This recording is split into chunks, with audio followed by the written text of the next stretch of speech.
తిమోతికి రాసిన మొదటి పత్రిక రెండవ అధ్యాయము మరి 9వ వచనం నుండి 15వ వచనం వరకు ఉన్నటువంటి వచనాలలో నుంచి మరి నేను చెప్పినటువంటి మెసేజెస్ మీద కొన్ని క్వెషన్స్ అండ్ ఆన్సర్స్ చేస్తా ఉన్నాము.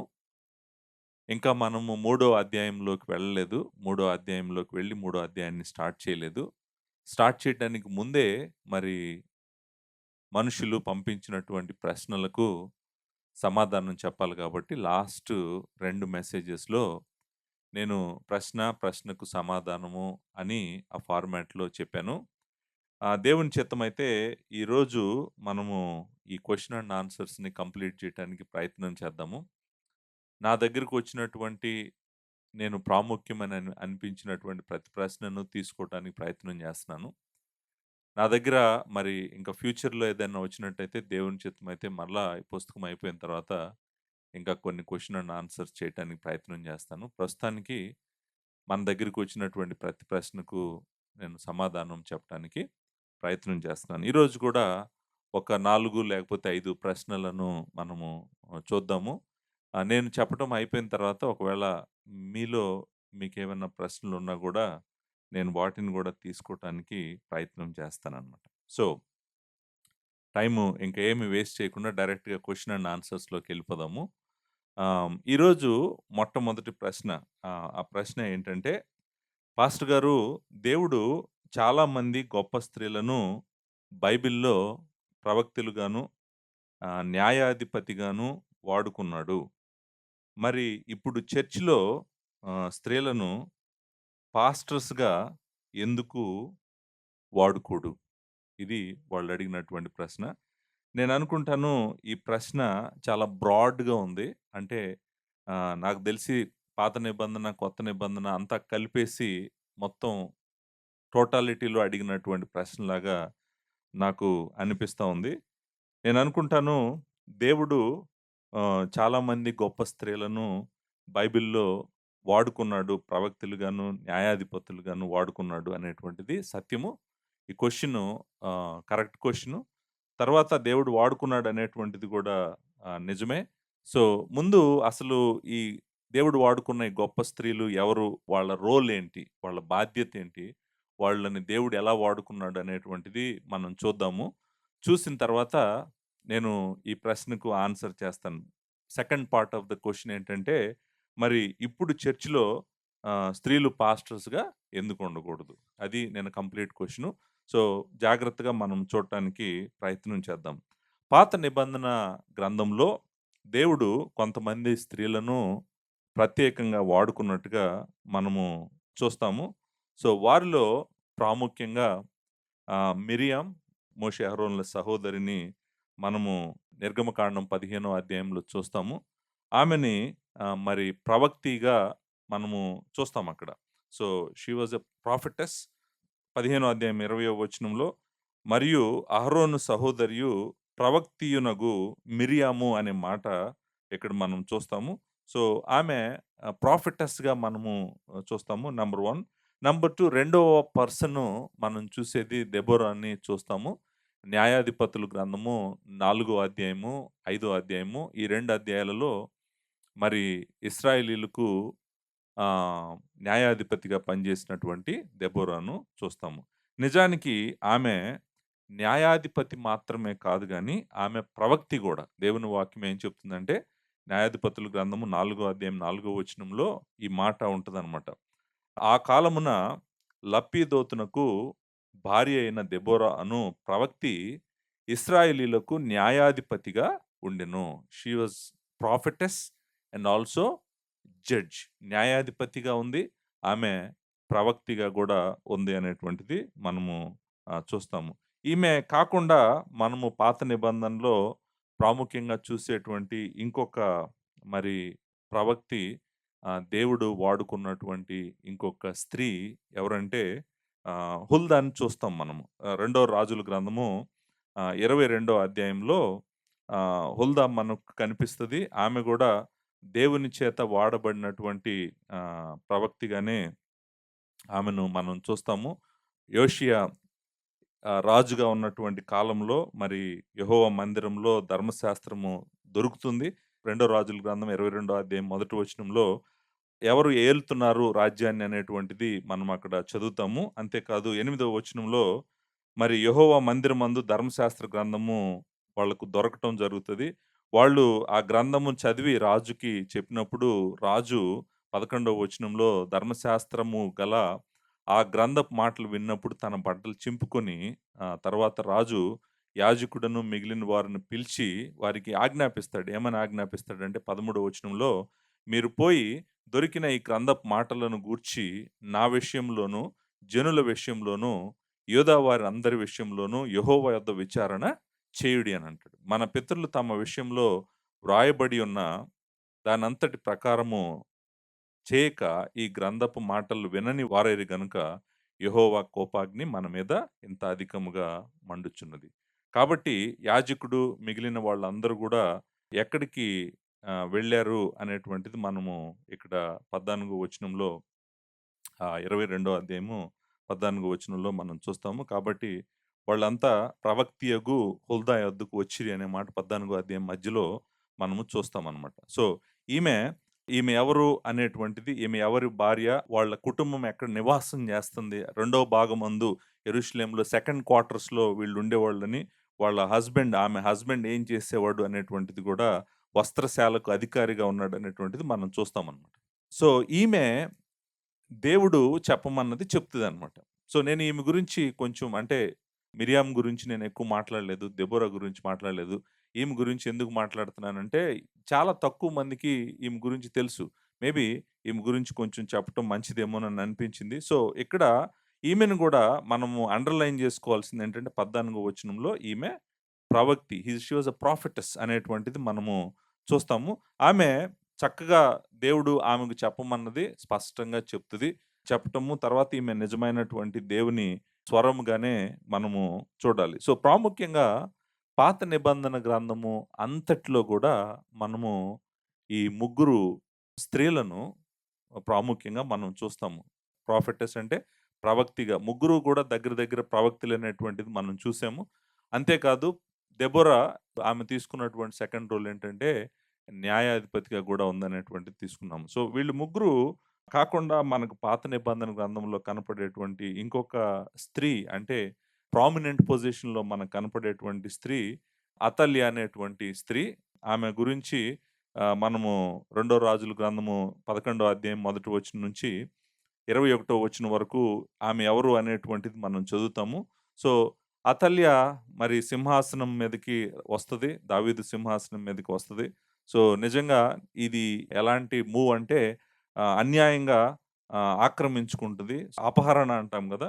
దురాక్రమణ జేసి అపహరించి సింహాసనాన్ని తీసుకొని మరి చాలా దారుణమైన పనులు చేస్తది. దారుణంగా చనిపోతది గాబట్టి, ఈమె గురించి రెండవ దినవృత్తాంతాల గ్రంథం 24 అధ్యాయం 7 వచనంలో దుర్మార్గురాలైన అతల్య అనేటువంటి మాటని మనము చదువుతాము. So, she was not a prophetess. She was not a judge. She was the ruler. అంటే రాజ్యాన్ని పరిపాలించినటువంటి ఒక రూలర్‌గా మనము అతల్యని చూస్తామనమాట. సో, బేసికల్‌గా నేననుకుంటాను పాత నిబంధన గ్రంథంలో మాట్లాడేటువంటి జనరల్‌గా మాట్లాడేటువంటిదంతా ఏంటంటే, ఇదిగో వీళ్ళ గురించే మాట్లాడతారు. మాట్లాడితే ఈమె గురించి, లేకపోతే ఆ ముగ్గురు గురించి మాట్లాడటం జరుగుతది. సో, మనము వీళ్ళని జాగ్రత్తగా అర్థం చేసుకోవటానికి ప్రయత్నం చేద్దాము. సో, వీళ్ళతో పాటు నేననుకుంటాను న్యూ టెస్టమెంట్‌లో గూడా మనము అన్నాన్ని చూస్తాము. లూకా సువార్త 2 అధ్యాయం 36 వచనంలో మీ అందరికీ తెలుసు ప్రభువుని దేవాలయంకి తీసుకొచ్చినప్పుడు ఆమె చాలా సంవత్సరాలుగా దేవాలయంలో సేవ చేస్తా ఉన్నటువంటి గొప్ప వ్యక్తిగా మనము అన్నాన్ని చూస్తాము. అన్నా గురించి చెప్పబడినటువంటి మాట కూడా ఏంటంటే, రెండో అధ్యాయం 36 వచనంలో ఆమె కూడా ఒక ప్రవక్తి అనేటువంటి మాటని మనం చదువుతామనమాట. ఆమె ఆషేరు గోత్రికురాలును, పనూయేలు కుమార్తె అయున్న అన్న అను ఒక ప్రవక్తి ఉండెను అనే మాట మనము 2:36లో చదువుతాం. సో, ఆమె గూడా ప్రాఫెటెస్.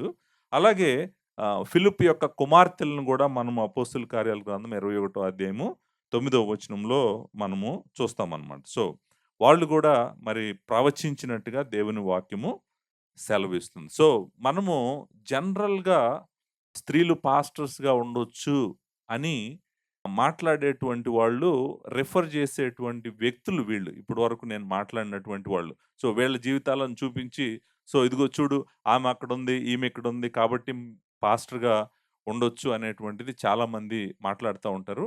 సో, నేను వాళ్ళకి దేవుని వాక్యానుసారంగా ఆన్సర్ చెప్పబోతున్నాను ఇప్పుడు. చెప్పటానికి ముందు మేబీ దెబోరా గురించి నేను కొన్ని మాటలు చెప్పాలి. ఎందుకంటే దెబోరా చాలా ప్రామినెంట్ పర్సను. నిజంగా ఒక నమ్మకమైనటువంటి దేవుని సేవకురాలు. దేవుని స్వరము విన్నటువంటి వ్యక్తి. ఆమె ప్రవక్తి కాబట్టి దేవుడు మాట్లాడాడు. ఆమె ద్వారా మాట్లాడినవి దేవుడు నెరవేర్చాడనేటువంటిది కూడా మనము న్యాయాధిపతుల గ్రంథం 4 అధ్యాయము, 5 అధ్యాయంలో మనము చదువుతామనమాట. సో, ఆమె మీకందరికి తెలుసు న్యాయాధిపతుల కాలంలో అంటే న్యాయాధిపతుల కాలము ఏంటండి అని మీరు అడిగారనుకోండి. న్యాయాధిపతుల కాలము చాలా దారుణమైనటువంటి కాలము. ఈ కాలముని వర్ణించాలంటేనే న్యాయాధిపతుల గ్రంథము 21 అధ్యాయము 25 వచనం చదివితే ఈ కాలము ఎలాంటి కాలమో గూడా మనకి అర్థమవుతుందనమాట. 21 అధ్యాయం 25 వచనంలో ఈ మాటలు చూస్తాము. ఆ దినములలో ఇశ్రాయేలీయులకు రాజు లేడు. రాజు లేడు అంతేకాదు ప్రతివాడును తన ఇష్టానుసారంగా ప్రవర్తించుచు వచ్చెను. ఈ కాలము ఎలాంటి కాలం అంటే న్యాయాధిపతుల కాలము. ఇశ్రాయేలీయులను నడిపించేటువంటి నాయకుడు లేనటువంటి కాలము. రాజు లేడు వాళ్ళకి. రాజు లేడు కాబట్టి ఎవరిష్టం వచ్చినట్టు వాళ్ళు నడిచేటువంటి కాలంగా మనము దేవుని వాక్యంలో చూస్తాం. ఇక్కడ మాత్రమే కాదు న్యాయాధిపతుల గ్రంథం 17 అధ్యాయం 6 వచనంలో కూడా ఈ మాట చూస్తాం. ఆ దినములలో ఇశ్రాయేలీయులకు రాజు లేడు.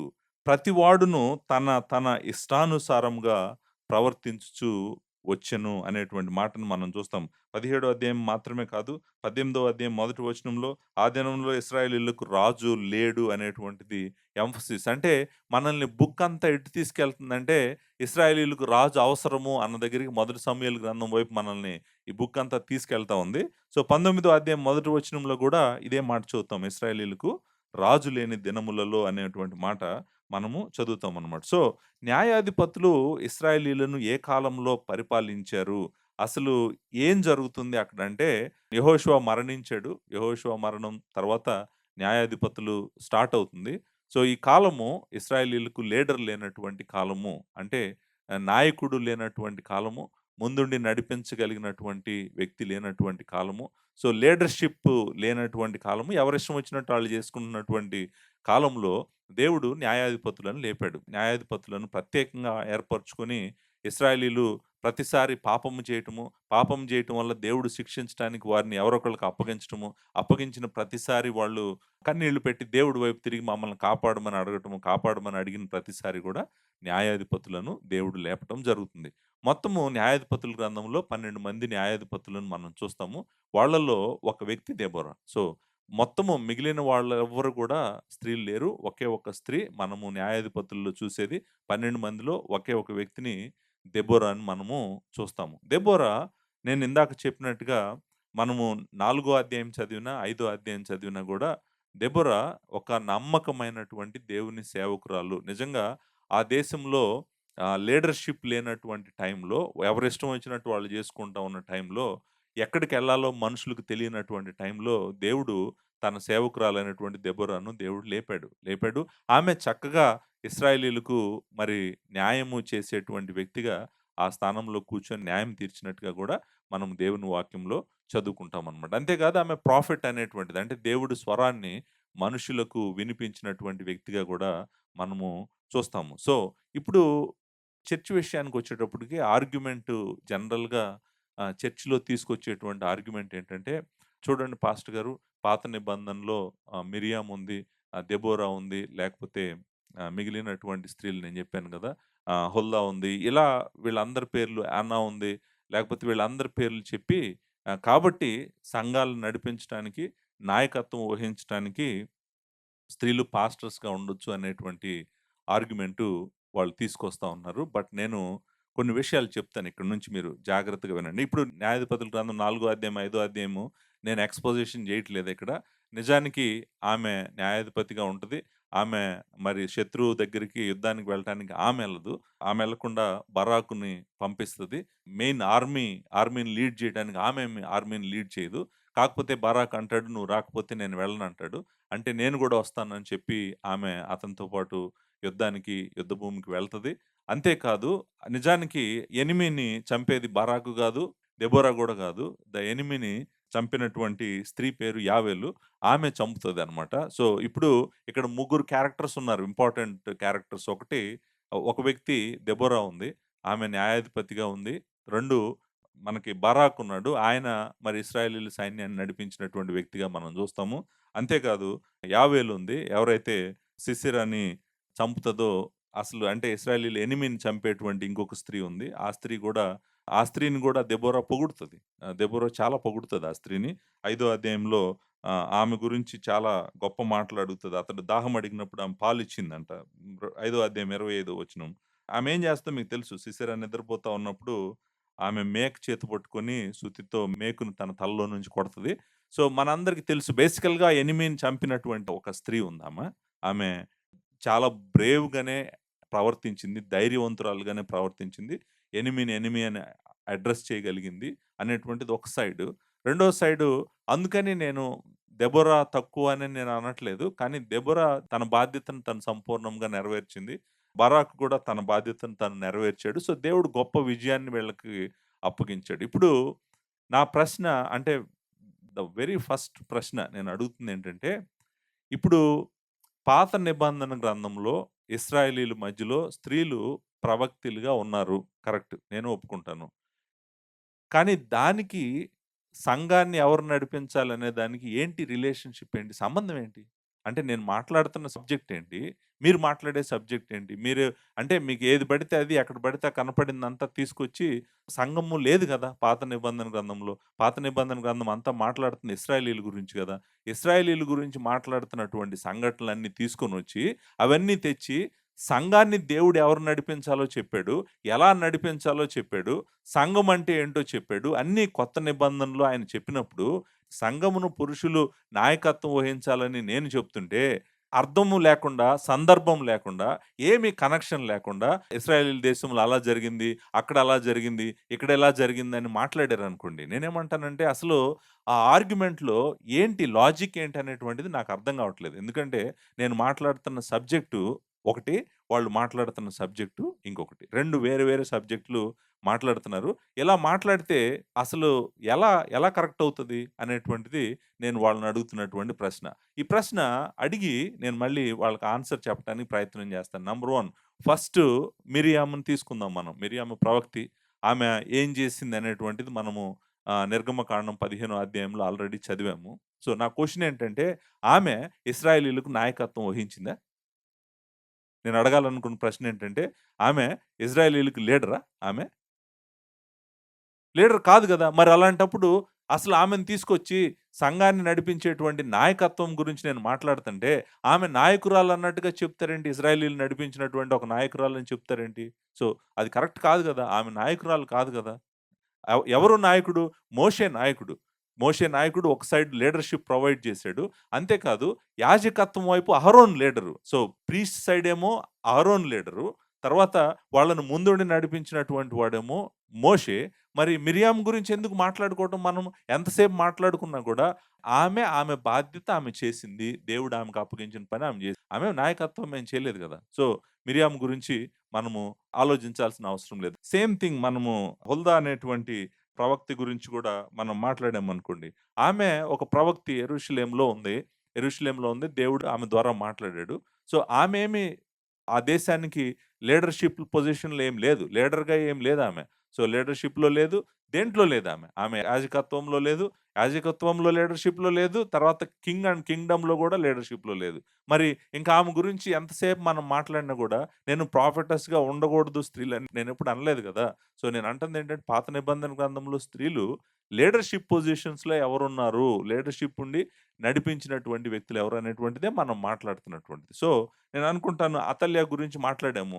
ఆమె ఒక దుర్మార్గురాలు. అన్యాయంగా దావీదు సింహాసనాన్ని లాక్కోవాలని ప్రయత్నం చేసినటువంటి ఒక వికెడ్ వుమెను. ఆమె గురించి మనం మాట్లాడుకోవాల్సిన అవసరం లేదు. సో, ఆమెను గూడా కొంచెంసేపు పక్కన పెడితే మిగిలింది మనము ఏదైనా కొంచెం మాట్లాడుకోవాల్సిన విషయం ఉంటే గనక అది మనము దెబోరా గురించే మాట్లాడాలి. ఎందుకు దెబోరా గురించి మాట్లాడాలంటున్నానంటే నేను, ఆమె ప్రవక్తి మాత్రమే కాదు, ఆ టైంలో నిజానికి న్యాయాధిపతిగా కూడా పనిచేసింది ఇశ్రాయేలీయులకు. కాబట్టి ఆమె రోల్ ఏంటి? ఏ టైంలో చేసింది? ఎందుకు చేసింది? అనేటువంటిది మనం అర్థం చేసుకుంటే మనకు క్లారిటీ వస్తది. మరలా చెప్తున్నాను నేను. అంటే ఆ టైంలో ఎలాంటి సమయమో అనేటువంటిది మనం జ్ఞాపకం ఉంచుకోవాలి. రాజు లేనటువంటి సమయము, నాయకుడు లేనటువంటి సమయము, పురుషులు ప్రాముఖ్యంగా లీడర్‌షిప్ పొజిషన్ తీసుకోవడానికి ఇష్టం లేనటువంటి సమయము. బారాకు గూడా అంటాడు. సైన్యాన్ని పోగు చేయి యుద్ధానికెళ్ళాలంటే నువ్వు రాకపోతే నేనెళ్ళనంటాడు. సో, అంటే ఆయనకు దేవుని సన్నిధి తోడుగా ఉండాలని కోరుకుంటున్నాడా? లేకపోతే ఆయనకు కావాల్సినప్పుడు దేవుడి వాక్ చెప్పేవాళ్ళు ఆయనతో ఉండాలని కోరుకుంటున్నాడా? సో, అంటే న్యాయాధిపతుల కాలంను మీరు ఇశ్రాయేలీయుల చరిత్రలో మొత్తానికి అప్లై చేయడానికి కూడా కుదరని కాలం అనమాట అది. ఆ కాలం ఎలాంటి కాలం అంటే, ఆ కాలంలో రాజు లేడు. ఎవరిష్టం వచ్చినట్టు ఆళ్ళు జేస్తున్నారు. ఎవరి దారిన ఆళ్ళు వెళ్తున్నారు. పురుషుడు బాధ్యత నాయకత్వం తీసుకోలేని టైంలో దేవుడు ఒక స్త్రీని ఎన్నుకొని ఆమెను న్యాయాధిపతురాలుగా వాడుకున్నాడు అనేటువంటిది అదే మనం ఏమంటామంటే ఎక్సెప్షన్ అంటాం దీన్ని. దీన్ని నార్మ్ అనము. నార్మ్ అంటే అర్థం ఏంటంటే, ఒకవేళ స్త్రీలు గనక వరుసన ఒకళ్ళ తర్వాత ఒకళ్ళు న్యాయాధిపతులుగా స్త్రీలు ఉన్నారనుకోండి, అప్పుడు మనము స్ట్రాంగ్ ఆర్గ్యుమెంట్ ఉంటది. సో, మనం పాత నిబంధన గ్రంథం అంతట్లో గూడా ఒకే ఒక స్త్రీ మనకు న్యాయాధిపతిగా కనపడిందనుకోండి, దాన్ని స్టాండర్డ్ అది నియమం అనమనమాట. అది that is not a norm. That is exception అంటాం మనం. ఎక్సెప్షన్ అంటే మినహాయింపు. మినహాయింపు కేస్ అది. నియమము, నమూనా, ప్రమాణం అది కాదు. దేవుని సంకల్పానికి. ఎందుకో కూడా నేను చెప్తాను. సో, ఆమె నిజంగా ఇశ్రాయేలీయుల మధ్యలో పురుషుడెవరు నాయకత్వం వహించలేనటువంటి సమయంలో ఆమె న్యాయాధిపతురాలుగా ఉండటం మాత్రమే కాదు, ఇశ్రాయేలీయులకు తల్లి అని గూడా మనం 5వ అధ్యాయంలో ఆమెను చూస్తామనమాట. దేవుడు వాడుకున్నాడు. ఎక్సెప్షనల్‌గా వాడుకున్నాడు. అది నార్మల్ టైమ్ గాదనమాట. అది వెరీ అబ్‌నార్మల్ టైమ్‌లో దేవుడు వాడుకున్నటువంటి ఒక వ్యక్తిని తీసుకొని నువ్వు అది అన్ని చోట్ల, అన్ని ప్రాంతాలకి, అన్ని కాలాలకి, అన్ని సమయాలకి అప్లై చేయాలని ప్రయత్నం చేయటం అనేటువంటిది నేను అనుకుంటాను కరెక్ట్ కాదు. దాని వెనకాల బ్యాక్‌గ్రౌండ్ గూడా మనకి అంటే సందర్భం గూడా మనకి ఆమె విషయంలో దెబోరా విషయంలో అదే చెప్తా ఉందన్నమాట. ఇప్పుడు అన్న గురించి కూడా నేనేమంటానంటే ఆమెం సంఘానికి పాస్టర్‌గా చేయలేదు. నాయకత్వం వహించలేదు. ఆమె ఒక ప్రవక్తిగా మనం చూస్తున్నాము. సేమ్ విత్ ఫిలిప్ యొక్క డాటర్స్ గురించి గూడా. వాళ్ళు గూడా ప్రవక్తలుగా ఉన్నారు. సో, ఇప్పుడు నేను మాట్లాడుతున్న సబ్జెక్ట్ ఏంటి? అసలు జనరల్‌గా వీళ్ళడిగే ప్రశ్నలేంటి? నేను మాట్లాడుతుంది స్థానిక సంఘానికి పాస్టర్‌లుగా ఉండకూడదు స్త్రీలని నేను చెప్తుంటే, ఆమె ప్రవక్తగా ఉంది, ఈమె ప్రవక్తగా ఉందని చెప్పి ఉపయోగం లేదు గదా! నేను మాట్లాడుతుంది అసలు ఆ సబ్జెక్ట్ కాదు. ఆ విషయం కాదు నేను మాట్లాడుతుంది. కాబట్టి నేను అనుకుంటాను అన్న విషయము, తర్వాత ఫిలిప్ యొక్క డాటర్స్ విషయంలో గూడా మనము అదే ఆన్సరు నేను చెప్తాననమాట. అయితే ఇప్పుడు అసలు పాయింట్‌కి నేను వద్దామనుకుంటున్నాను. Entire Old Testament, entire New టెస్టమెంట్‌లో అసలు ఏం జరుగుతుంది అనేటువంటిది మనం చూడటానికి ప్రయత్నం చేద్దాం. నంబర్ 1 ఫస్టు ఇశ్రాయేలీయుల రాజులు అందరిలో గూడా ఇశ్రాయేలీయుల రాజులు అందరూ పురుషులే. కింగ్స్ అందరూ గూడా పురుషులే. ఇశ్రాయేలీయులను పాలించినటువంటి నాయకులు, రాజులు అందరూ గూడా పురుషులే. స్త్రీలు లేరు. ఒకే ఒక్క ఎక్సెప్షన్ నేను చెప్పాను గదా! దుర్మార్గురాలైనటువంటి అతల్య. ఆమె తప్ప ఇశ్రాయేలీయులను పరిపాలించినటువంటి వాళ్ళు, నాయకత్వం వహించిన వాళ్ళు స్త్రీలు లేరు. నంబర్ 1. నంబర్ 2 రెండోది అండ్ వెరీ ఇంపార్టెంట్ పాయింట్ ఏంటంటే, ఒక్క యాజకురాలు గూడా లేదు. యాజకత్వంలో అసలు స్త్రీ లేదు పాత నిబంధన గ్రంథంలో. యాజకులందరూ గూడా పురుషులే. సో, మరి ఎక్కడ మనకి స్త్రీ కనపడదు గదా! యాజకత్వంలో. సో, ప్రీస్ట్‌హుడ్‌లో కనపడదు, కింగ్‌షిప్‌లో కనపడదు. ఎక్కడ మనకి కనపడదు గదా! స్త్రీ. మరి ఎందుకని కనపడదు? ఎందుకని కనపడదంటే, నాయకత్వం అనేటువంటిది దేవుడు ప్రత్యేకంగా మరి పురుషుడికిచ్చినటువంటి బాధ్యతగా మనము చూస్తాం. పాత నిబంధన గ్రంథము రాసిందంతా గూడా పురుషులేను. సో, పాత నిబంధన గ్రంథం అంటే వాక్యం రాసిందంతా గూడా పురుషులేను. అలాగే కొత్త నిబంధనకొస్తే, కొత్త నిబంధన గ్రంథంలో గూడా అపోస్తులు అందరూ గూడా అపోస్తులందరూ పురుషులే. దేవుని కుమారుడు మరి ఎన్నుకున్నటువంటి 12 మంది అపోస్తులు, 12 మంది పురుషులే. అంతేకాదు ఆయనకు ముందు మరి ఇద్దరిద్దరుగా పంపించినటువంటి పరిచారకులు గూడా, మరి ఆయన ఏర్పరచుకున్న వాళ్ళు గూడా మనం మాస్కులిన్ ప్లూరల్ చూస్తాం. అంటే అర్థం ఏంటంటే 70 మందిని లూకా సువార్త 10వ అధ్యాయంలో మనం చూసినటువంటి వాళ్ళు గూడా పురుషులుగానే మనము చూస్తాం. అంతేకాదు ఇంకొకటేంటంటే కొత్త నిబంధన గ్రంథం రాసినటువంటి ప్రవక్తలందరూ గూడా పురుషులే. కొత్త నిబంధన గ్రంథాన్ని ఏ స్త్రీ గూడా రాయలేదు. ఏ పుస్తకాన్ని గూడా ఏ స్త్రీ రాయలేదు. సో, దీన్ని బట్టి మనకు అర్థమవుతుందేంటంటే, సో, ఒక ఎక్సెప్షన్ కేస్ తీసుకొని ఆమె నాయకురాలుగా లేకపోతే న్యాయాధిపతిగా చేసింది గాబట్టి, సో, దేవుడు ఇశ్రాయేల్ దేశం అందరిని అన్ని చోట్ల అన్ని నాయకత్వాలను స్త్రీకిచ్చేసినట్టు మాట్లాడటం అనేటువంటిది నిజంగా చాలా డిస్‌ప్రపోర్షనేట్‌గా మాట్లాడటమే నేననుకుంటాను. నాయకత్వము అనేటువంటిది మరలా చెప్తున్నాను. అది దేవుడు పురుషుడికి అప్పగించినటువంటి బాధ్యత. స్త్రీ బాధపడాల్సిన అవసరం లేదు. ఎందుకు అవసరం లేదంటే, ఆమెకు వేరే బాధ్యతలు అప్పగించాడు. ఆమె బాధ్యతలు ఆమెకున్నాయి. ఆమె బాధ్యతలు ఆమె నమ్మకంగా నెరవేర్చాలి గానీ, ఈయన బాధ్యతలు నేను తీసుకుంటాను. నాకు ఆ బాధ్యతలే కావాలి అని స్త్రీ కోరుకోవటం అనేటువంటిది దేవుని వాక్యానుసారము కాదు అనేటువంటిది మనం చూడాలి. అంతేకాదు మీరు ఇంకొక విషయం గూడా చెప్తాను. కొత్త నిబంధనలో స్థానిక సంఘాలలో ఎక్కడ గూడా ఏ స్థానిక సంఘంలో గూడా పెద్దలలో స్త్రీ లేదు. న్యూ టెస్టమెంట్‌లో ఎక్కడ గూడా కాపరుల్లో గాని, తర్వాత అధ్యక్షుల్లో గాని, లేకపోతే పెద్దల్లో గాని, లేకపోతే నాయకుల్లో గాని, ఎక్కడ గూడా న్యూ టెస్టమెంట్ చర్చెస్‌లో ఒక్క చోట గూడా నాయకత్వ పొజిషన్‌లో స్త్రీని మనము చూడము. సో, దీన్ని బట్టి మనకర్థమవుతుందేంటంటే, నాయకత్వం అనేటువంటిది, సంఘ నాయకత్వం అనేటువంటిది దేవుడు పురుషుడికి అప్పగించాడు. అది ఆయన పని. కాబట్టి దయచేసి మరలా, మరలా ఎవరైనా గూడా నాకు మిరియాము లేకపోతే అలా, అలా మాట్లాడుతున్నారనుకోండి. నాకు వాళ్ళు అడుగుతున్న క్వెషన్ చదువుతుంటే బాధేస్తుంటది. ఎందుకంటే నేను మాట్లాడుతున్న సబ్జెక్ట్ ఏంటి? మీరు మాట్లాడుతున్న సబ్జెక్ట్ ఏంటి? అసలు దెబోరా గురించి మాట్లాడినా గూడా ఇమ్మీడియేట్‌గా అంటాను. దెబోరా చర్చికి పాస్టర్‌గా ఎప్పుడు చేసింది? దెబోరా ఇశ్రాయేలీయులకు సంబంధించినటువంటి చరిత్రకు సంబంధించినటువంటి ఒక స్త్రీ. ఆమెకు సంఘానికి ఏంటి సంబంధము? వెరీ ఫస్ట్ క్వెషన్ నేను అడుగుతాను. దెబోరాకి చర్చ్‌కి ఏంటి సంబంధం? చర్చి అంటే ఏంటి? చర్చిని ఎవరు నడిపించాలి అనేటువంటి దేవుడు కొత్త నిబంధనలో తన అపోస్తుల ద్వారా స్పష్టంగా చెప్పాడు గదా! మరి అలాంటప్పుడు అసలు డిస్కషన్ ఏంటి? నేననుకుంటాను ఈ క్వెషన్స్ అన్నీ గూడా సాలిడ్‌గా అంటే బిబ్లికల్‌గా చాలా బరువున్నటువంటి ప్రశ్నలేమి కాదు. బరువేమి లేవు. మనం తోస్తా ఉంటే బరువు లేని ప్రశ్నలుగానే అనిపిస్తా ఉంటది. సో, దాంతో నేననుకుంటాను ఈ ఓవరాల్ బ్రాడ్ క్వెషను పెద్ద ప్రశ్నగా దీన్ని నేను అక్కడ విడిచిపెడతా ఉన్నాను. తర్వాత సమరయ స్త్రీ గురించి గూడా మాట్లాడతారు. సమరయ స్త్రీ గురించి మాట్లాడారనుకోండి. నా ఆన్సర్ ఏంటంటే, సమరయ స్త్రీ సువార్త చెప్పింది. స్త్రీలు సువార్త చెప్పొచ్చు. నేను సువార్త చెప్పకూడదని నేనెప్పుడు అనలేదు. నంబర్ 2 రెండోది ఇంకోటేంటంటే, సమరయ స్త్రీ స్థానిక సంఘానికి కాపరిగా పనిచేయలేదు గదా! పాస్టర్‌గా పనిచేయలేదు గదా! సో, సమరయ స్త్రీ తన దేవుని కుమారుడు గురించి ప్రకటించింది. ప్రకటించొచ్చనే నేను చెప్తున్నాను.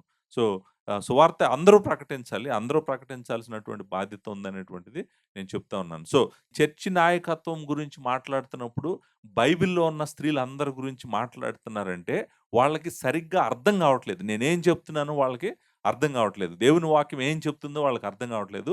అందుకే అక్కడ ఆ స్త్రీ ఉంది, ఇక్కడ ఈ స్త్రీ ఉంది. లేకపోతే ప్రభు పునరుద్ధానమైన తర్వాత మొదట కనపడింది మగ్దలేని మరియకి. ఆమె ఎళ్లి మిగిలిన వాళ్ళకి చెప్పింది. సో, నేను చెప్పలేదని నేను అనలేదు ఎప్పుడు గూడా. చెప్పకూడదని గూడా నేను అనలేదు ఎప్పుడు గూడా. నా క్వెషన్ ఏంటంటే ఆమె స్థానిక సంఘానికి కాపరిగా చేసిందా? ఆమె ఏమన్నా అపోస్తురాలా? లేకపోతే ఆమె ఏమన్నా ప్రవక్త? ఏంటి మీరు చెప్పాలనుకున్నటువంటి పాయింట్ ఏంటి? నాకు నాకు పాయింట్ అర్థం కావట్లేదు. సో, కాబట్టి మీరు అలాంటి క్వెషన్స్‌ని గూడా నేను చాలా సీరియస్ క్వెషన్స్ అని అనుకోవట్లేదు. నేను వాటిని సీరియస్ క్వెషన్స్‌గా గూడా తీసుకోవట్లేదనమాట. సో, నంబర్ 2 రెండో ప్రశ్న. దాంతో నేను ఫస్ట్ ప్రశ్న నేను చెప్పాలనుకున్నది అయిపోయింది. రెండో ప్రశ్నకు మనం వద్దాం. రెండో ప్రశ్న ఏంటంటే కొంతమంది స్త్రీ, పురుషుడికి ఇద్దరికీ వేరు వేరు బాధ్యతలు దేవుడిచ్చాడు అని చెప్పేటువంటి వాళ్ళని మనము కాంప్లిమెంటేరియన్స్ అంటామనమాట. కాంప్లిమెంటేరియన్స్ అంటే అర్థం ఏంటంటే, ఓకే. నాయకత్వ బాధ్యత పురుషుడికి అప్పగించాడు. స్త్రీకి వేరే బాధ్యత అప్పగించారు. పురుషుడు, స్త్రీ ఇద్దరు బాధ్యతల విషయంలో ఒకళ్ళకొకళ్ళు కాంప్లిమెంట్ చేస్తారు అనేటువంటి దాన్ని కాంప్లిమెంటేరియన్ వ్యూ అని అంటామనమాట. సో, అదే గనక స్త్రీ అన్నీ జేయొచ్చు, ఏమైనా జేయొచ్చు, ఎక్కడికైనా ఎళ్ళొచ్చు. స్త్రీ అన్నిట్లో సమానురాలు, ఆమె బాధ్యతల్లో గూడా సమానురాలు అని చెప్పేటువంటి వాళ్ళని మనం ఇగాలిటేరియన్ పొజిషన్ అని అంటాము. ఇగాలిటేరియన్స్ అంటామనమాట వాళ్ళని. సో, కాంప్లిమెంటేరియన్ పొజిషన్ అంటే నేను కాంప్లిమెంటేరియన్. ఎందుకంటే నేనెందుకు కాంప్లిమెంటేరియన్ అంటే బైబిల్ కాంప్లిమెంటేరియన్‌గా మాట్లాడుతుంది గాబట్టి. దేవుని వాక్యము ఇద్దరికీ స్త్రీకి, పురుషుడికి దేవుడు వేరే వేరే బాధ్యతలు ఇచ్చాడని చెప్తుంది గాబట్టి నేను కాంప్లిమెంటేరియన్ పొజిషన్ తీసుకున్నాననమాట. కొంతమంది ఈ రెండో ప్రశ్నకు బ్యాక్‌గ్రౌండ్ ఇస్తున్నాననమాట మీకు. ఈ రెండో ప్రశ్నకు బ్యాక్‌గ్రౌండ్ ఏంటంటే కొంతమంది ఏమంటారంటే సో, ప్రశ్న చదువుతాను. మేబీ మీకు ప్రశ్న చదివితే మీకు అర్థమవుతది. రెండో ప్రశ్న ఏంటంటే స్త్రీలు పాస్టర్స్‌గా ఉండలేరు. మేము ఒప్పుకుంటాం దానికి. స్త్రీలు పాస్టర్స్‌గా ఉండలేరు. దాన్ని మేము ఒప్పుకుంటాము. సో, ఈ క్వెషన్ ఏంటంటే పాస్టర్ గారు స్త్రీలు పాస్టర్స్‌గా ఉండలేరు. దానికి ఒప్పుకుంటాము. అయితే స్త్రీలు పాస్టర్స్‌గా పురుషుల క్రింద సంఘంలో ప్రీచింగ్ చేయొచ్చా? సో, ఈ ఈ ప్రశ్న ఏంటంటే పాస్టర్స్‌గా పురుషులే ఉంటారు. అంటే షెపర్డ్స్‌గా మెన్నే ఉంటారు. అంటే పాస్టర్స్‌గా స్త్రీలుండరు. సో, పాస్టర్‌గా పురుషుడే ఉంటాడు. పెద్దలు గూడా పురుషులే ఉంటారు. కాపరి గూడా పురుషులే ఉంటారు. సో, సంఘానికి నాయకత్వం వహించేది నేననుకుంటాను ఈ క్వెషన్‌లో ఉన్న లోపల డీపర్ మీనింగ్ ఏంటంటే, సో, వాళ్ళు నాయకత్వ స్థానాల్లోకి స్త్రీలు ఎళ్ళకూడదు. దేవుని వాక్యం చెప్తుంది. అది మాకు క్లారిటీ ఉంది. కానీ, వాళ్ళు నాయకత్వము కింద ఆదివారం నాడు ఆరాధనలో ఒక స్త్రీ పుల్పిట్‌లో నిలబడి ప్రీచింగ్ చేయొచ్చా? నాకర్థమైనంత వరకు ఈ క్వెషన్ మీనింగ్ ఏంటంటే, స్త్రీ ప్రీచింగ్ జేస్తే ఆమె డైరెక్ట్‌గా అధికారము తీసుకోవట్లేదు.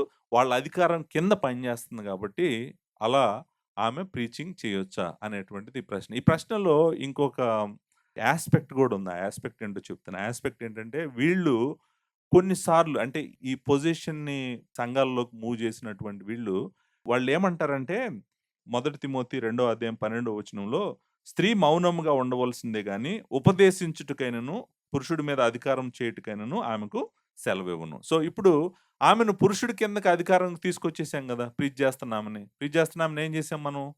పురుషుడి అధికారం కిందకి తీసుకొచ్చాం. ఆమె ఎల్డర్ గాదు. ఆమె పాస్టర్ గాదు.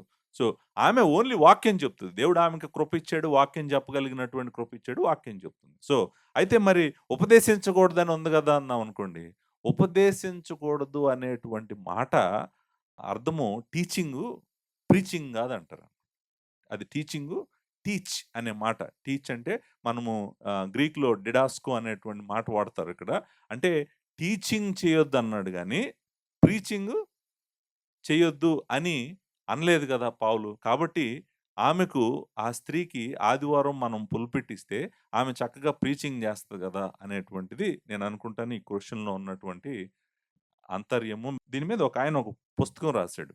ఆహ్, ఈ పుస్తకం పేరు 'హియరింగ్ హర్ వాయిస్' అనేటువంటి బుక్. 'హియరింగ్ హర్ వాయిస్' అది బుక్ పేరు. ఆ బుక్ టైటిల్ ఏంటంటే 'a biblical invitation for women to preach'. ఆయన ఆస్ట్రేలియన్ పాస్టర్ అండ్ అపాలజిస్ట్ అనుకుంట. ఈయన పేరు జాన్ డిక్సన్. ఈయన రాసాడు ఈ పుస్తకం. ఈ పుస్తకం రాసాడు. రాయటమే గాదు గానీ, ఈ పుస్తకాన్ని చాలామంది స్ట్రాంగ్ ఎవాంజెలికల్స్ ఎండోర్స్ చేశారు.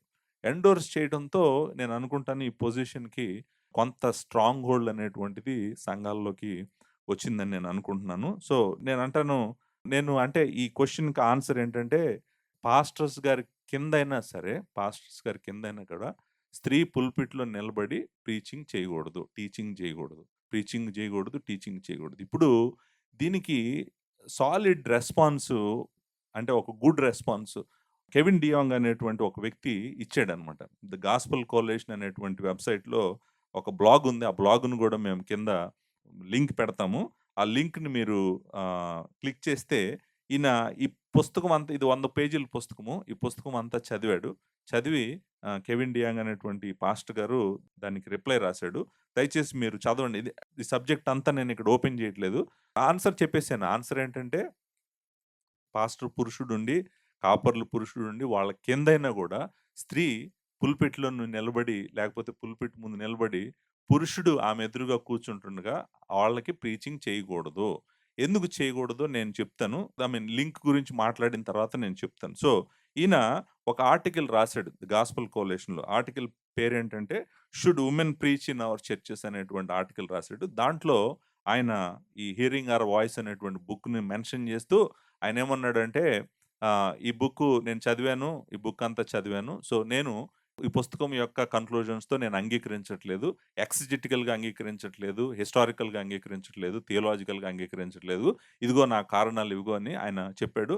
సో, చదువుకోవాలనుకున్నోళ్ళు దయచేసి ఎళ్లి చదువుకోండి. బట్ నేనైతే సింపుల్‌గా చెప్తాను. ఇక్కడున్న డిడాస్కోనే కరెక్టే. ఇక్కడుంది ఉపదేశించటము అనేటువంటి మాట వెనకాల ఉన్న మాట టీచ్, ప్రీచ్ అనమాట. అంటే కెరుస్సో అనేటువంటి మాట కాదు. కెరుస్సో అంటే మనము జనరల్‌గా ప్రకటించటం అంటాం గదా! ఆ మాట కాదు ఇక్కడుంది. ఇక్కడుంది డిడాస్కో ఉపదేశించటం అనేటువంటి మాట టీచింగే కరెక్టే. కానీ నా understanding of the new testament నేను అసలు ఈ పొజిషన్ ఇంకెవరన్నా మాట్లాడితే దానికి నేను ప్రాపర్ రెస్పాన్స్ తర్వాత ఇస్తాను. ఇప్పుడు ఇవ్వట్లేదు. అసలు ప్రీచింగ్ ఎలా జేస్తారు టీచింగ్ జేయకుండా? నేను అడుగుతున్న క్వెషన్ ఏంటంటే, అసలు అసలు ప్రీచింగ్‌కి, టీచింగ్‌కి ఉన్న తేడా ఏంటి? ప్రీచింగ్ ఎలా చేస్తారు టీచింగ్ చేయకుండా? అసలు ఆ వచనాలు చదివి, ఆ వచనాలలో ఉన్న అర్థం ఏంటో చెప్పకుండా ప్రీచింగ్ చేయటం ఏంటి? అసలు ఆ వ్యూనే నేను కరెక్ట్ అని అనుకోవట్లేదు. సో, దానికి ఆన్సర్ అయితే నేను మీకు చెప్పేసాను. సో, స్త్రీలు పురుషుడు ఎదురుగా ఉండగా ఆమె నిలబడి ఆయన మీద అధికారం చేయటానికి దేవుని వాక్యము అంగీకరించట్లేదు. స్త్రీ నిలబడి ఏం చెప్తది? "నువ్విలా చేయకూడదు. నువ్విలా చేయాలని" ఆజ్ఞాపించిందనుకోండి. ఆయన మీద అధికారం చూపిస్తున్నట్టే కదా! అది చేయటానికి కుదరదు. సో, ఈ ప్రశ్నను నేను డీటెయిల్డ్ ఆన్సర్ మీకు కావాలనుకుంటే గనక మేము యూట్యూబ్‌లో కింద లింక్ ఇస్తాము. మీరెళ్లి డీటెయిల్డ్ ఆన్సర్ మీరు చదువుకోవాల్సిందిగా నేను మీకు రిక్వెస్ట్ చేస్తా ఉన్నాను. నంబర్ 3 మూడో ప్రశ్నకెళ్దాం. మూడో ప్రశ్న ఏంటంటే పాస్టర్ గారు మొదటి తిమోతి రెండో అధ్యాయం మాట్లాడుతుంది సంఘంలో స్త్రీలు, పురుషులు ఎలా ప్రవర్తించాలో కాదు. వాళ్ళు అసలు దేవుని బిడ్డలు వాళ్ళ జీవితంలో ఎలా ఉండాలో అది చెప్తుంది రెండో అధ్యాయం. అన్ని వేళల్లో, అన్ని స్థలాల్లో పురుషులు, స్త్రీలు ఎలా ప్రవర్తించాలో రెండో అధ్యాయంలో చెప్తున్నాడు. ఓన్లీ మూడో అధ్యాయంలో చెప్తున్నాడు జనులు సంఘంలో ఎలాగ ప్రవర్తించాలో. సో, రెండో అధ్యాయంలో లేనటువంటి విషయాన్ని మీరు మూడో అధ్యాయంలో నుంచి రెండో అధ్యాయంలో తీసుకొచ్చి మీరు మాట్లాడుతున్నారు అనేటువంటిది నేను అనుకుంటాను ఈ క్వెషన్ యొక్క సారాంశము. సో, ఈ క్వెషన్‌కి నేను ఆన్సర్ ఇవ్వటానికి ప్రయత్నం చేస్తాను. ఇదేంటంటే ఈ పత్రిక అంతా గూడా ఇప్పుడు ఈ రెండో అధ్యాయము, మూడో అధ్యాయము డిస్కషన్ గూడా నేను కొంచెం చేయాలి. ఎందుకంటే, మూడో అధ్యాయం 15వ వచనంలో ఆయన చెప్పాడు అసలు ఈ పత్రిక ఎందుకు రాసాడో. ఎందుకు తిమోతికి ఈ పుస్తకం రాసాడో చెప్పాడు. ఏమని చెప్తున్నాడు చూడండి. ఒకవేళ నేను ఆలస్యం చేసిన యెడల దేవుని మందిరములో అనగా జీవము గల దేవుని సంఘంలో జనులెలాగు ప్రవర్తించవలనో అది నీకు తెలియవలనని ఈ సంగతులు నీకు వ్రాయుచున్నాను అనేటువంటిది మూడో అధ్యాయం 15వ వచనం. సో, ఈ ప్రశ్నలో వాళ్ళు అడుగుతున్నటువంటిదేంటంటే, మూడో అధ్యాయంలో గదా జనులెలాగ ప్రవర్తించాలో రాసింది పౌలు. రెండో అధ్యాయంలో గాదు గదా! రెండో అధ్యాయంలో చర్చ్ గురించి మాట్లాడట్లేదా ఆయన అంటున్నాడనమాట.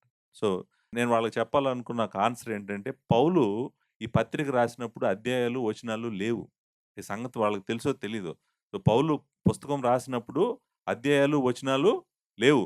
అధ్యాయాలు, వచనాలు బైబిల్‌లోకి ఎప్పుడొచ్చినాయో చెప్పమంటారా? 13వ శతాబ్దంలో వచ్చినియి. 13వ శతాబ్దం వరకు అధ్యాయాలు లేవు, వచనాలు లేవు బైబిల్‌కి. సో, 13వ శతాబ్దము, 14వ శతాబ్దము, 15వ శతాబ్దము. 3 శతాబ్దాల్లో మొదట అధ్యాయాలు మొదలుపెట్టారు.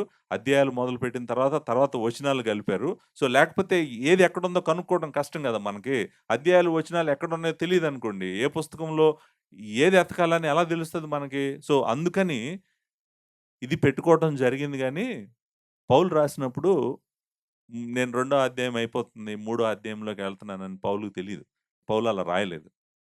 ఇది ఒక ఆన్సర్. రెండో ఆన్సరు నేను మీకు చెప్పాలనుకుందేంటంటే, మొదటి అధ్యాయంలో ఏమన్నాడు? మొదటి అధ్యాయం మూడో వచనంలో ఏమన్నాడు? నేను మాసిదోనియాకు వెళ్ళుచుండగా, సత్యమునకు భిన్నమైన బోధ చేయవద్దని కల్పనా కథలను, మితం లేని వంశావళులను, విశ్వాస సంబంధమైన దేవుని ఏర్పాటుతో కాక వివాదములతోనే సంబంధం కలిగి ఉన్నవి గనుక, వాటిని లక్ష్యపెట్టవద్దని కొందరిని ఆజ్ఞాపించుటకు నీవు ఎఫెసులో నిలిచి ఉండవలెనని నేను హెచ్చరించిన ప్రకారం ఇప్పుడు హెచ్చరించున్నాను. ఇప్పుడు చూడండి ఫాల్స్ ప్రీచర్స్‌ని ఫాల్స్ ప్రీచింగ్, ఫాల్స్ టీచింగ్ చేయొద్దు అని చెప్తున్నాడు మొదటి అధ్యాయంలో. అది ఇది ఎక్కడ?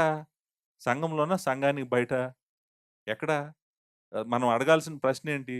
అసలు అంటే ఈ మొదటి అధ్యాయంలో ఏం మాట్లాడుతున్నాడు? రెండో అధ్యాయంలో ఏం మాట్లాడుతున్నాడు? మూడో అధ్యాయంలో ఏం మాట్లాడుతున్నాడు?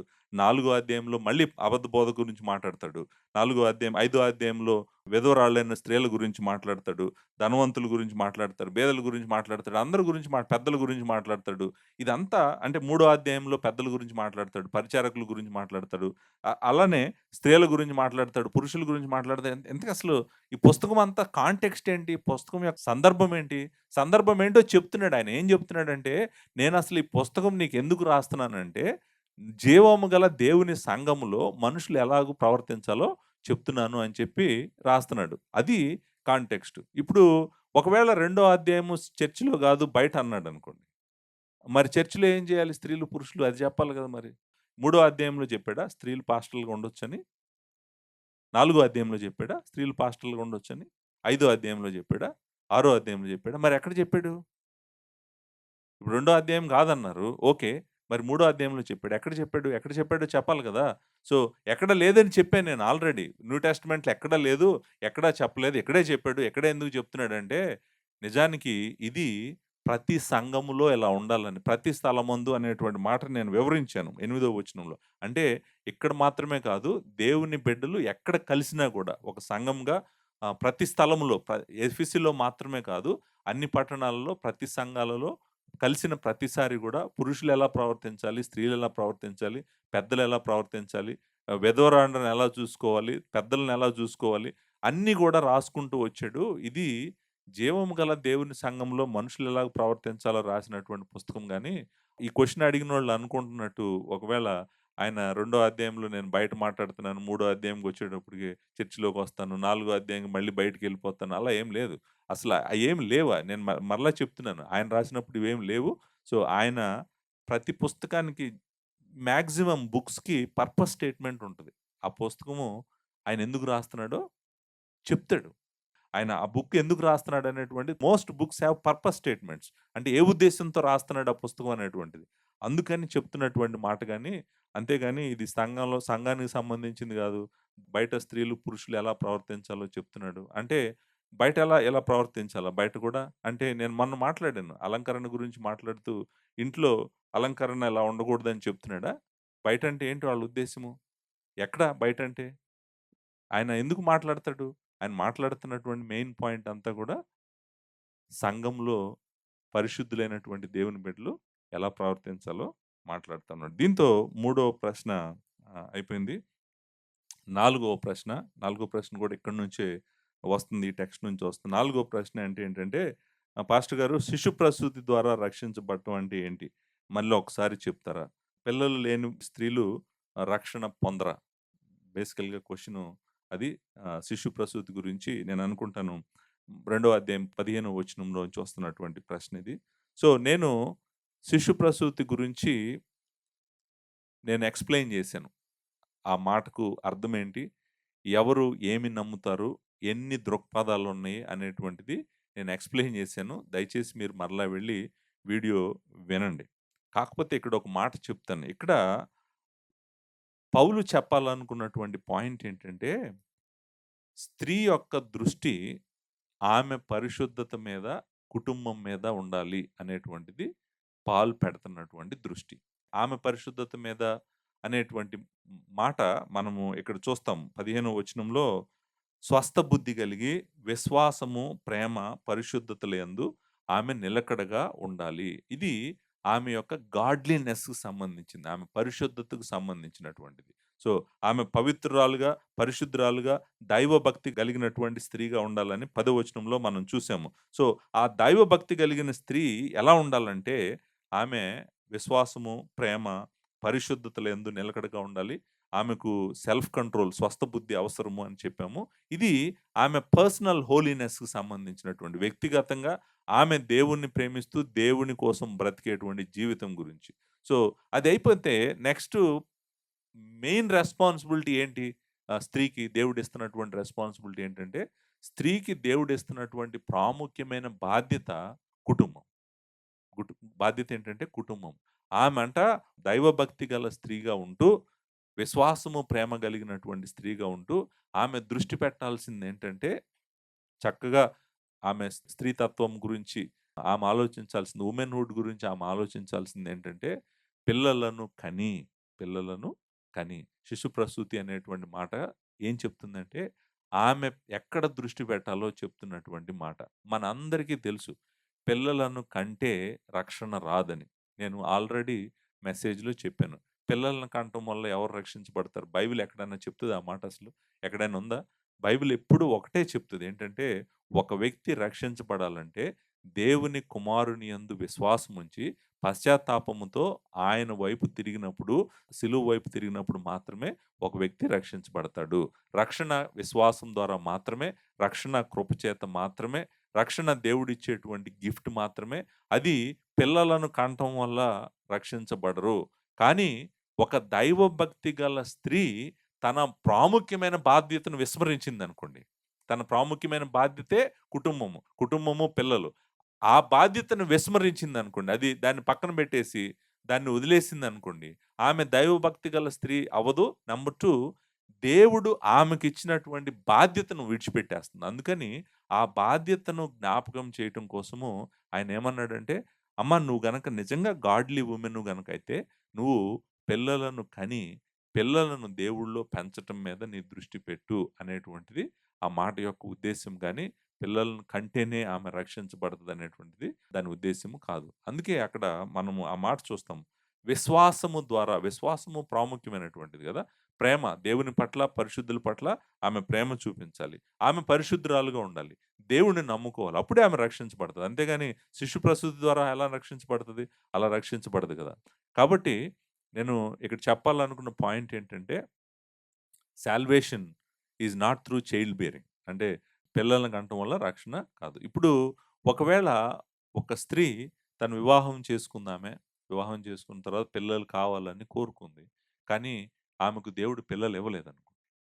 సో, ఇప్పుడు పిల్లలు పుట్టలేదనుకోండి. ఆ పుట్టలేదనేటువంటిది ఆబ్వియస్‌గా మనమేమనుకుంటాం హెల్త్ రీజన్స్ అయ్యుండొచ్చు. బట్ మొత్తం మీద దేవుడు సార్వభౌముడు గాబట్టి, ఆయన ఆమెకు పిల్లలనివ్వలేదు. కాబట్టి ఆమెకు పిల్లలు లేరు. ఇప్పుడు ఆమె రక్షించబడదా? అదా టెక్స్ట్ చెప్తున్నటువంటి పాయింటు? అది కాదు గదా! టెక్స్ట్ చెప్తుంది అది కాదు. ఆమె తప్పకుండా రక్షించబడతది. ఎందుకంటే, ఆమె రక్షణ విశ్వాసం ద్వారా, కృప ద్వారా మాత్రమే జరిగింది. ఆమె దైవభక్తి కలిగిన స్త్రీ పిల్లలు కావాలనుకుంటుంది. పిల్లలు వద్దనుకోని, అది నా బాధ్యత గాదు, నేనది చేయను, అది పురుషుడి రెస్పాన్సిబిలిటీ, నేను నేను వేరేది జేస్తాను, అట్లా అంటుందంటే ఆమె అన్‌గాడ్‌లీగా బిహేవ్ జేస్తున్నట్టు. సో, అంతేగాని వివాహం జేసుకొని చక్కగా భర్తను ప్రేమిస్తా, బిడ్డలను కావాలని కోరుకోవటం స్త్రీ నేననుకుంటాను that is very godly. The most godly. ఎందుకంటే దేవుని వాక్యము అదే చెప్తుంది. దేవుడు తప్పకుండా ఆమెను ఆ విధంగా బ్లెస్ చేస్తాడు. సో, నేననుకుంటాను శిశు ప్రసూతి ద్వారా రక్షణ అనే మాటకు అర్థం ఏంటంటే, ఆమె దైవభక్తిరాలు గల స్త్రీ అయితే గనక, ఆమె బిడ్డల మీద, కుటుంబం మీద ఎక్కువ దృష్టి పెట్టాలి అనేటువంటి చెప్పేటువంటి మాటే కానీ, వేరే మాట కాదు. ఇంకొక క్వెషను మనం చూద్దాము. లాస్ట్ ప్రశ్న. దీంతో నేననుకుంటాను ఈ క్యూ అండ్ ఏని మనము ఎండ్ చేసి మూడో అధ్యాయంలోకి వచ్చేద్దాం. ఇంకొక క్వెషన్ ఏంటంటే, మత్తయి సువార్త 28 అధ్యాయము ఆఖరి వచనాలు 16-20 వచనం వరకు ఉన్న వచనాల్లో నుంచి వస్తున్నటువంటి ప్రశ్న అన్నమాట. పాస్టర్ గారు గ్రేట్ కమిషన్‌లో సమస్త జనులను శిష్యులుగా చేయండి అని ఉన్నది గదా! మరి వాళ్ళలో పురుషులను మాత్రమే శిష్యులను చేయాలని లేదు గదా! పురుషులను, స్త్రీలను ఇద్దరిని గూడా శిష్యులుగా చేయాలని ఉంది గదా! కాబట్టి మరి దీంట్లో ఉందంతా గూడా స్త్రీలు గూడా చేయాలి గదా! స్త్రీలు చేస్తేనే మరి గ్రేట్ కమిషన్ జరుగుతది. లేకపోతే జరగదు గదా! పురుషులు ఒక్కళ్ళే చేస్తారా ఈ పనంతా అనేటువంటిది వాళ్ళు అడిగినటువంటి ప్రశ్న అనుకుంటాను. సో, మనము ఆన్సరు చూడటానికి ప్రయత్నం చేద్దాం. 28 అధ్యాయము నేను ముందు చదువుతాను. చదివి టెక్స్ట్ యొక్క సందర్భాన్ని అర్థం చేసుకుంటే గాని మనము క్లియర్‌గా ఆన్సర్ చేయగలం. 16వ వచనము. 11 మంది శిష్యులు యేసు తమకు నిర్ణయించిన గలిలయలోని కొండకు వెళ్ళిరి. ఇప్పుడు ఈ కాంటెక్స్ట్ 11 డిసైపుల్స్ కదా! 11 మంది శిష్యుల గురించి మాట్లాడుతున్నటువంటి కాంటెక్స్ట్. వారు ఆయనను చూసి ఆయనకు మ్రొక్కిరి గాని కొందరు సందేహించిరి. అయితే యేసు వారి యొద్దకు వచ్చి, "పరలోకమందును, భూమి మీదను నాకు సర్వాధికారము ఇయ్యబడి ఉన్నది. కాబట్టి మీరు వెళ్లి సమస్త జనులను శిష్యులుగా చేయుడి. తండ్రి యొక్కయు, కుమారుని యొక్కయు, పరిశుద్ధాత్మ యొక్క నామంలో వారికి బాప్తిస్మిచ్చు నేను మీకు ఏ సంగతులను ఆజ్ఞాపించితినో వాటన్నింటిని గైకొనవలెనని వారికి బోధించుడి. ఇదిగో నేను యుగ సమాప్తి వరకు సదాకాలము మీతో కూడా ఉన్నానని వారితో చెప్పెను." సో, ద మెయిన్ ఇమ్మీడియేట్ రిసిపియెంట్స్ అంటే ఈ మెసేజ్‌ని డైరెక్ట్‌గా అందుకుంది ఎవరు? 11 మంది. 11 మంది శిష్యులు. వాళ్ళతో మాట్లాడుతున్నాడు ప్రభు. ఆయన మాట్లాడినటువంటి ఈ గ్రేట్ కమిషన్‌లో ఆయన మాట్లాడాలనుకున్నటువంటి మెయిన్ పాయింట్ ఏంటో చెప్పడానికి ముందు ఆయనేమన్నాడంటే, "ఐ హావ్ ఆల్ అథారిటీ" అన్నాడు గదా! నాకు సర్వాధికారము ఇవ్వబడుంది. అంతేకాదు నేను మీతో ఉంటాను. యుగ సమాప్తి వరకు నేను మీతో ఉంటానన్నాడు. ఇప్పుడు అని మధ్యలో ఏం చెప్పాడంటే, ఏమన్నాడంటే, "మీరు వెళ్ళాలి." గో అనే మాట ఉంది గదండీ! మీరు వెళ్ళాలి. నంబర్ 1. నంబర్ 2 సమస్త జనులను శిష్యులుగా శిష్యులుగా చేయాలి. మేకింగ్ డిసైపుల్స్ చేయాలి. శిష్యులుగా చేయాలంటే వాళ్ళు వెళ్ళాలి. వెళ్ళటమే కాదు వాళ్ళు బాప్టిజం ఇవ్వాలి. అంతేకాదు వాళ్ళు దేవుని కుమారుడు ఆజ్ఞాపించినవన్నీ గూడా వాళ్ళకి బోధించాలి. బోధించాలని టీచింగ్ దెమ్ అన్న మాట ఉంది గదా! బోధించాలి. ఆ బోధించాలని చెప్పాడు. ఇప్పుడు చూడండి ప్రభువు అపోస్తలులకు చెప్పాడు. నేను అనుకుంటాను ఈ గ్రేట్ కమిషన్ అనేటువంటిది అందరికీ సంబంధించినటువంటిది. అందరూ చేయాల్సినటువంటిది. అందులో నాకేమాత్రం డౌట్ లేదు. ఎందుకు డౌట్ లేదో చెప్తాను.